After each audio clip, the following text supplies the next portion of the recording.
पिताश्री, आप इस भूमि को प्रणाम क्यों कर रहे हैं? क्योंकि ये एक अति पावन भूमि है जहां मेरे गुरु परशुराम ने तपस्या की। परंतु अब ये एक युद्ध भूमि है। अब यहां तपस्या नहीं, शत्रुओं का संहार होगा। एक योद्धा के लिए युद्ध भूमि उसकी कर्म भूमि, धर्म भूमि और यज्ञ भूमि होती है, मंदिर के समान पवित्र होती है। परंतु पिताश्री, मेरी दृष्टि में ये सोच एक योद्धा को युद्ध में निर्बल बनाती है। मेरा मानना है कि योद्धा जब तक क्रोधित ना हो तब तक वो प्रहार नहीं कर सकता। नहीं, क्रोध में किया गया प्रहार शत्रु से अधिक स्वयं को हानि पहुंचाता है।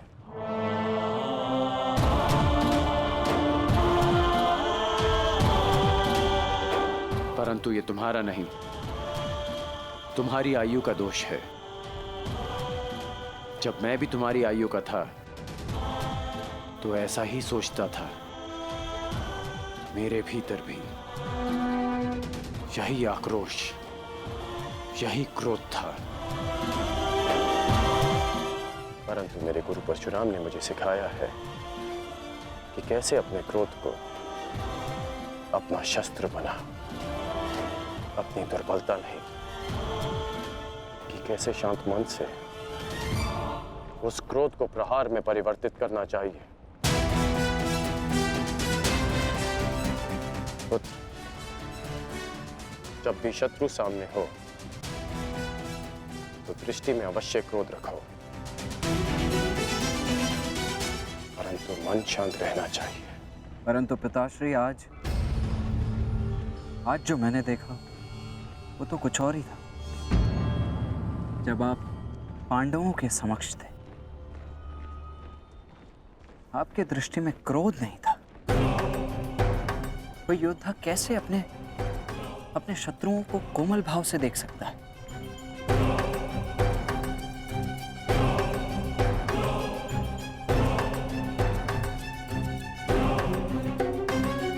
आवश्यक नहीं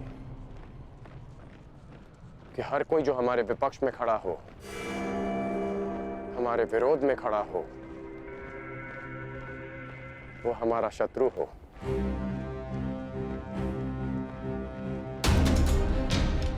शत्रु हमारे भीतर होता है, जो बीते कर्मों का फल बनकर हमें सर्प की भांति डसता है। इसमें कोई संदेह नहीं कि भीम सबसे बली है, प्रबल योद्धा है। परंतु यह भी निश्चित है कि कुमार धृष्टद्युम्न रणनीति में सबसे कुशल और प्रहार में सबसे गतिमान है। परंतु एक सेना के दो सेनापति कैसे हो सकते हैं धर्मराज? अब आप ही बताइए कि किसे सेनापति चुना जाए।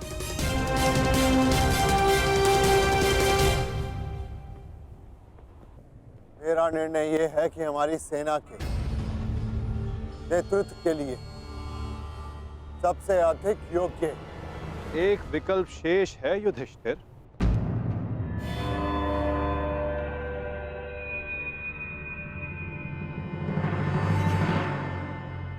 कौन वासुदेव?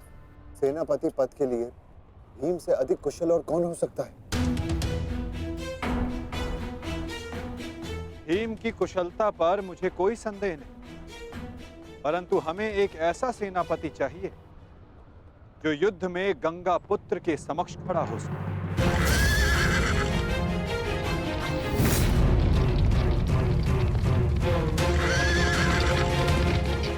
वो जिनके कारण युद्ध में विजय हमारी हो, और वो केवल एक ही जो कौरवों के सेनापति गंगापुत्र भीष्म का सामना कर सकती है।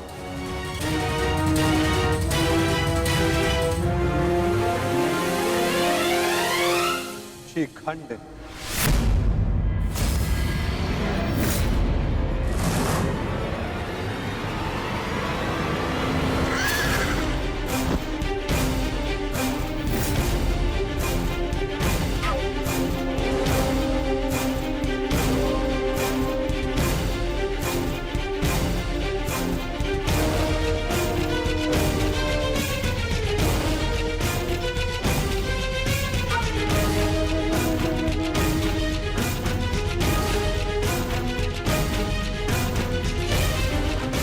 पाणिपाक, ये युद्ध केवल आपका नहीं, मेरा भी है। हर उसका है जिसको कौरवों के अन्याय से कष्ट हुआ है। और मैं वचन देती हूं, कौरवों को परास्त करने के लिए मैं पूरा प्रयास करूंगी। हर हर महादेव! हर हर महादेव! हर हर महादेव! हर हर महादेव! हर हर महादेव!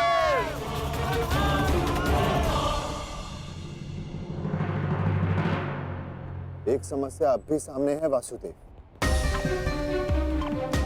हमारे पास 7 अक्षौणी सेना है और कौरव सेना 9 अक्षौणी।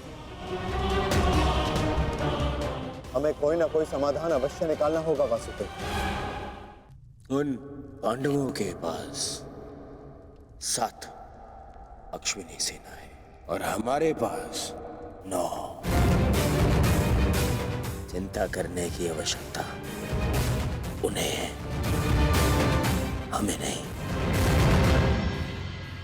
यदि तुम यूं ही बैठे बैठे आनंद मनाते रहोगे ना दुर्योधन, तो शीघ्र ही ये समीकरण बदल जाएगा।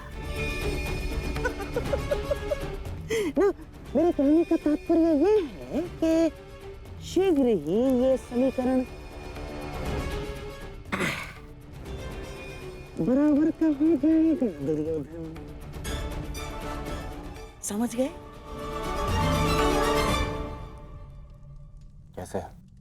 मद्रराज शल्य स्मरण है? नकुल सहदेव का मामा है वो, मामा। और हर मामा अपने भांजे के अतिरिक्त और किसी का सगा नहीं हो सकता ना?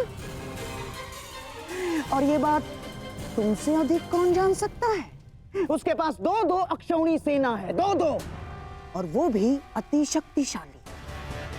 वो यदि पांडवों के पक्ष में चला गया ना, तो पांडवों की शक्ति हमसे अधिक हो जाएगी निश्चित। और हाँ, कलिंग का स्वयंवर तो स्मरण है ना तुम्हें दुर्योधन? शल्य को शत्रु का क्रोध अधिक शक्तिशाली बना देता है, देखा है तुमने? देखा है ना? और हाँ, मैंने तो ये भी सुना है कि शल्य सेना का हर एक सैनिक शल्य की इस विद्या में थोड़ा कम, थोड़ा अधिक कुशल है। ये तो चिंता का विषय है मामाश्री। नहीं होना चाहिए। शैल्य को अपने पक्ष में कैसे किया जाए? है, मेरे पास एक योजना है दुर्योधन। मद्रराज शल्य अपने वचन का पक्का है, परंतु चरित्र का थोड़ा सा कच्चा। ये स्वभाव से थोड़े रसिक भी हैं। तुम समझ रहे हो ना मैं क्या कह रहा हूँ? रसिक हैं थोड़े से। चल